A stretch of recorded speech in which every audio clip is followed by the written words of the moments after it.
What's up, guys? I like to start this out by doing a little intro just by saying I think fantasy is a great game. It perfectly mixes the best of football, analytics, and strategy. But I'm starting to think that luck is the biggest factor in this whole game of fantasy football. Take my team, for example. After the draft, I was projected to have the best team. Yes, this is in my opinion, but ESPN also projected it as the best team as well. I'm scoring the second most points in the league, and yet I still might not make the playoffs. I don't know why I keep playing because this happens to me every single year, but the competitive side of me always comes back so I can get the taste of greatness and competitiveness that I once had in high school. Yes, I did peak in high school. Some of you guys are having better luck than me this year, while some have the worst luck, such as Dan Monin, because CMC's out for the year. But hey, there is always next year. I mean, unless you are Ethan and Devin, you're battling for last place and maybe supplying food for the draft. But no matter how the season goes, I hope you all come back and play again. I don't know about you guys, but I'm having a blast. So let's just get into the recap, me and Andrew. For my first matchup, we got Brian versus Keegan. Two teams vying for a playoff spot still. Brian's Cobra Kyler switches the name back to Cobra Kyler after he's Cam, completed 5 passes. That's it in an entire game of football. Also for Brian, he had a couple bright spots, but he had some low spots from Sutton and Mike Williams. Debo and Eckler tried to help him out, but to no avail, because Keegan's hanging with Hernandez, top scorer of the week, didn't leave Brian with any chances. He's got Derek Carr, Josh Jacobs, Adam Thielen, Cooper Kupp, Mooney, Cedric Wilson, all doing well. And that's not even to mention Leonard Fournette, as in 4 touchdowns. Leonard Fournette almost had the same amount of touchdowns as Cam Newton had completed passes. So as you can imagine, Keegan easily wins it. Puts them both to 6-6, tight race for the playoffs. Well, boys, he did it again. Ethan lost, and he put up the lowest point total in his matchup against Dan Saul's Clyde and Seek. He only put up 66 points, which is the second lowest point total of all season. It doesn't help when your RB1 that you expect to get double digits each week scores less than 5 points. That was Nick Chubb. And also, Jalen Hurts, who was expected to be a top 10 QB again, only scores 6 points. But hey, I mean, you got rid of Russell Wilson, which is looking to be the right decision. Oh, wait, he put up more than 20 points this week. But on the other side, Dan Saul played he played everyone who he could play. His whole bench was either hurt or on bye. He was led by none other than Justin Herbert with 24 points, even though it seemed like he had a bad game in real life. That is the beauty of fantasy football. And the pickup, Dontrell Hilliard, who had 17 points, and Gronk is looking like he hasn't lost a step since the injury. He had 15. I know you weren't here at the draft, Dan, but we all thought you had the worst team. But every week, you prove us wrong. Dan wins this 116.8 to 66.9 and is currently in the playoffs with a 7-5 record, while Ethan needs 2 wins and 2 losses from Devin to not get last, since he by far has the lowest points scored in the league. It's not looking too favorable for him, especially with games against me and David coming up. My next matchup, we got Dan Monin's Gus Bus versus Reedy's, your fave team, Reedy. Dan says he's going to come for Reedy's playoff spot, and he does pull out the victory here, 125.24 to 93.16. But ESPN's projections doesn't love either one to make the playoffs at the moment.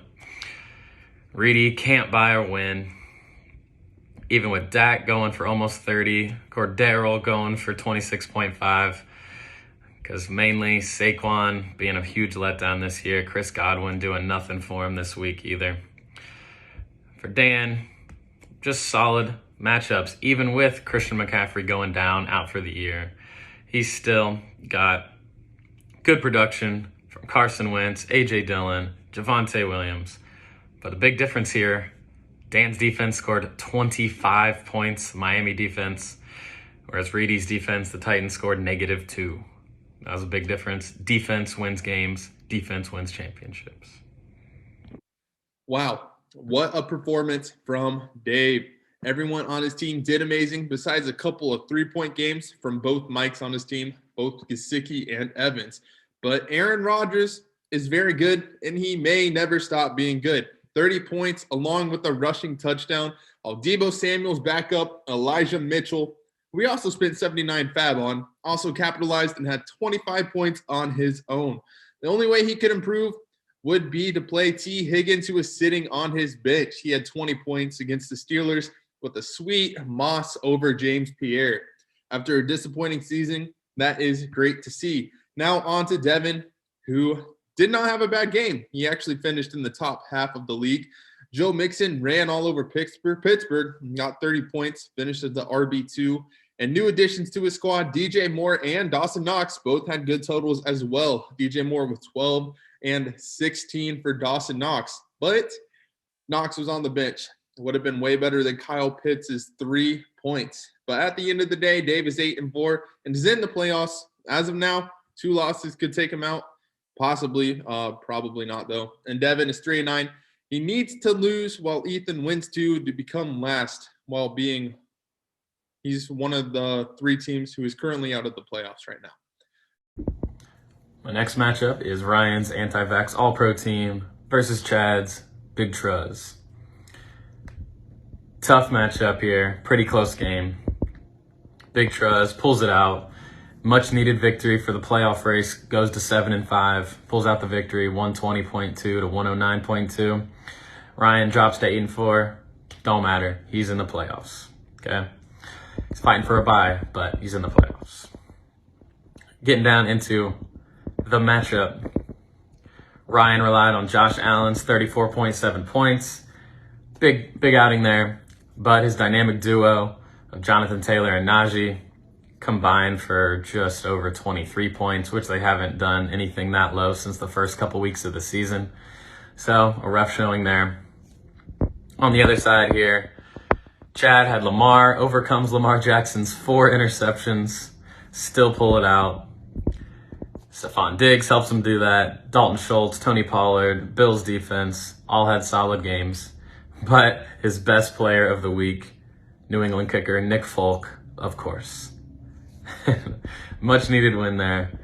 This was going to be a tough week for Andrew. His star wide receiver, Tyreek Hill, had a bye, but no one expected this to be the closest matchup of the week when he played Alex. Because of this loss, he had to start Tony Jones at running back. Even though Kamara and Ingram were out, it was a bad play. He only scored 2 points. But Darrell Henderson and Brandon Ayuk and the new acquisition from Ethan, Keenan Allen, all put up over 10 points. When it comes to his QB, Joey B wasn't enough. If he would have played Russ, who was also a new acquisition, he wouldn't have won, even though Russ looked bad in real life and he got the loss. Alex also had QB trouble. Tom Brady did not do a lot in the win against the Colts, only scoring 13. His Patriots newcomer, Mac Jones, scored 25 points on his bench and surprisingly would have been a way better play than Tom Brady.